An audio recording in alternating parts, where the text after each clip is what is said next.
अस्सलाम वालेकुम दोस्तों आज पूरी दुनिया में सिंध का कल्चर डे मनाया जा रहा है। तो दुनिया में मौजूद तमाम सिंधियों को आज कल्चर डे की बहुत बहुत मुबारक हो। तो बात हो रही थी इंडस वैली सिविलाइजेशन की और सिंध की तारीख की।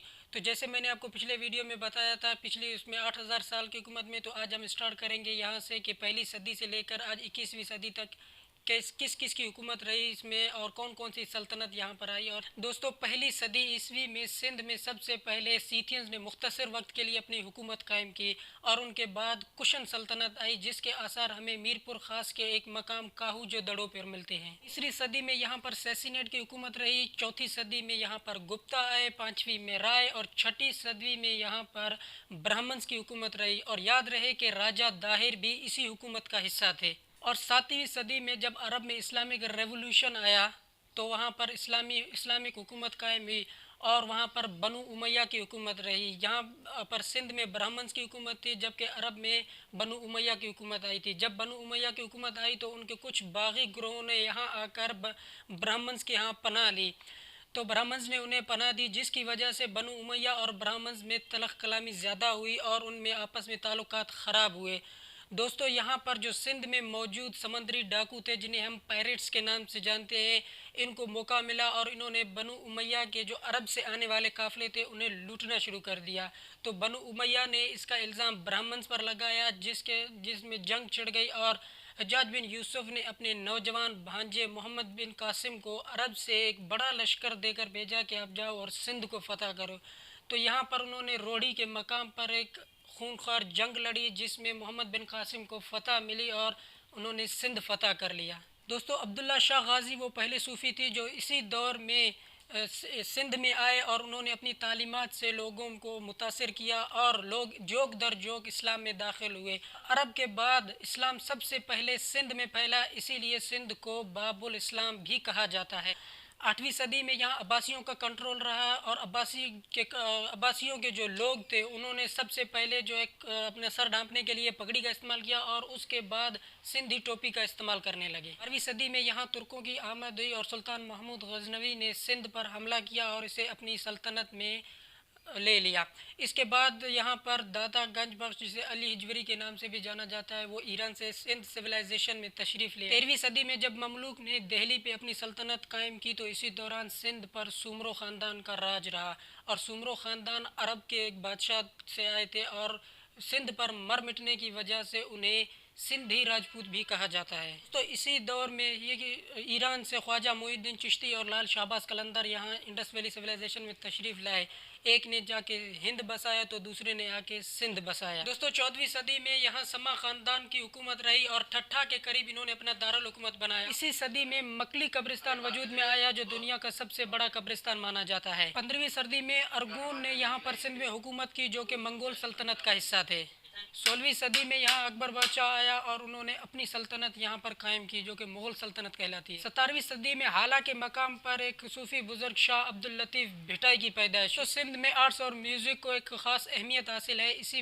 यही वजह है कि शाह अब्दुल लतीफ़ भिटाई ने एक म्यूज़िकल इंस्ट्रूमेंट ईजाद किया जिसे तंबूरा का नाम दिया गया। शाह अब्दुल लतीफ़ भिटाई ने अपनी शायरी के ज़रिए हिंदू और मुसलमानों में हम आहंगी पैदा की। 18वीं सदी में यहाँ मुग़ल सल्तनत ने यार मोहम्मद कलोड़ों को सिंध का गवर्नर मुकर्रर कर दिया और इसके बाद यहाँ पर कलोड़ों की हुकूमत रही। और इसी दौर में एक सूफ़ी बुजुर्ग सचल सरमस्त की पैदाइश खैरपुर मीरस दराजा में हुई।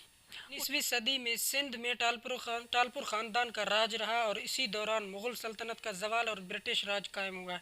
टालपुर बेसिकली कलोड़ो फ़ौज में एक बलोच कबीला था। जब कलोड़ों ने टालपुर के सरदार का कत्ल कर दिया तो टालपुरों ने कलोड़ों की सल्तनत उलट कर रख दी। टालपुर ने सन के करीब एक बहुत बड़ा किला बनाया जिसको रानीकोट के नाम से जाना जाता है और ये किला दुनिया का सबसे बड़ा किला भी माना जाता है। जब सिंध ने टालपुरों की सरबराही में ब्रिटिश राज को मानने से इनकार कर दिया तो अंग्रेज़ों ने सर चार्ल्स नेपियर की सरबराही में सिंध पर चढ़ाई के लिए एक फ़ौज भेजी, जिनकी लड़ाई जनरल होश मोहम्मद शीदी के साथ हुई, जो कि एक सिंधी जर्नल थे।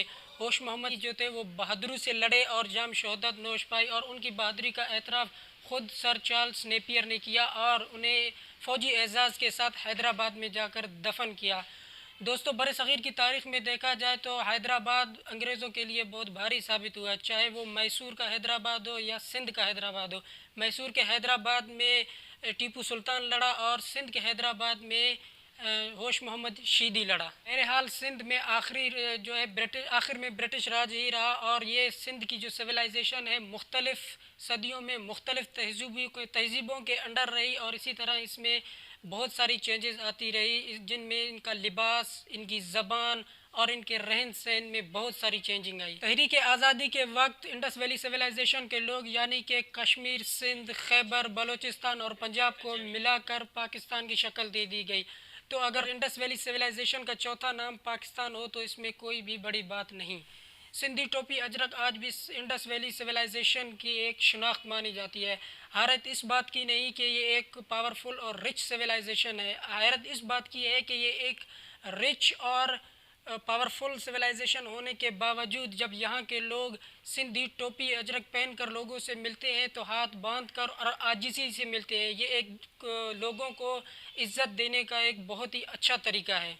इज़्ज़त देने की यही रवायत सिंधी तहज़ीब को बाकी लोगों में मुनफरिद कर देती है। सिंध के लोग ख़वातीन के हुकूक़ के अलमबरदार साबित हुए जब मोहतरमा बेनज़ीर भुट्टो पहली आलम इस्लाम की खातून थी जो कि वज़ीर आज़म मुंतखब हुई। सिंध की इस तहज़ीब से सबक हासिल करना चाहिए और इसे पढ़ना चाहिए, क्योंकि जब दुनिया जहालत के अंधेरों में धसी हुई थी तो यही रवायत थी जो एक तारे की मानद चमक रही थी।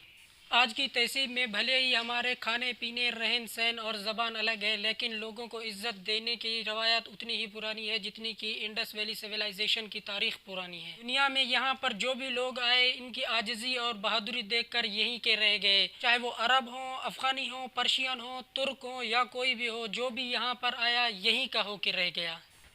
खैबर पख्तूनख्वा में गंधारा, सिंध में मोहनजोदड़ो, पंजाब में हड़प्पा और बलूचिस्तान में मेरगढ़, ये सारे इंडस वैली सिविलाइजेशन के मराकज़ हैं। दोस्तों उम्मीद करता हूँ आपको वीडियो पसंद आई होगी। अगर आपको वीडियो पसंद आई है तो चैनल को सब्सक्राइब कर दीजिए, कमेंट कीजिए और दोस्तों के साथ ज़रूर शेयर कीजिए।